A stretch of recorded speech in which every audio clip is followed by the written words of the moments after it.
The Windows right-click menu hides half of your options behind Show More Options. Here's how to bring back the full Windows 10 menu permanently. It takes about 2 minutes, so let's go. Okay, this fix involves a quick registry edit, but don't worry, I'm going to walk you through it step by step, and it's completely reversible. I'll show you how to undo it at the end as well. First, open the registry editor. Hit the Windows key, type regedit, and enter.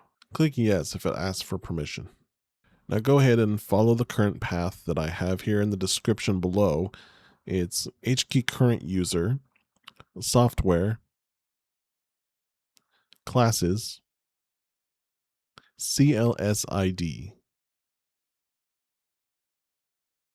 Now we need to create the new key. Right-click on the CLSID folder, go to New and Key.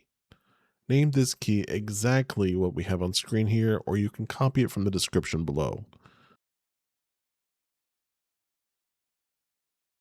Next, right-click on the key you just created and go to New and Key again, and name this one InProcServer32. You can copy and paste it from the description below to be accurate. Now click on the InProcServer32 key you just made, and on the right side you'll see a value called Default. Double-click on it, and just leave the value empty and click OK. And that's it. The empty default value is the part that actually does the trick. Now we just need to restart Windows Explorer for that change to take effect. Right-click the Windows taskbar and click on Task Manager.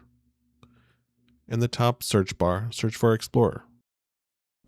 Right-click on Explorer and hit Restart. You might see the background flash or the taskbar disappear for a second. That's normal. And now we can right-click anywhere, and boom, the full classic context window is back. Exactly like Windows 10. No more Show More options.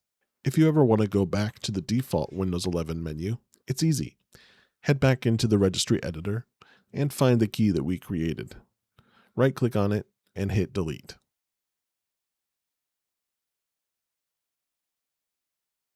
Now restart Explorer again, and you're back to the default Windows 11 context menu. And there you have it, the classic right-click menu's back. If this helped you out, do me a favor and smash that like button, hit subscribe for more Windows tips and fixes like this one. Let me know if you ran into any issues and I'll comment below to help you out. Thanks for watching, and I'll catch you in the next one.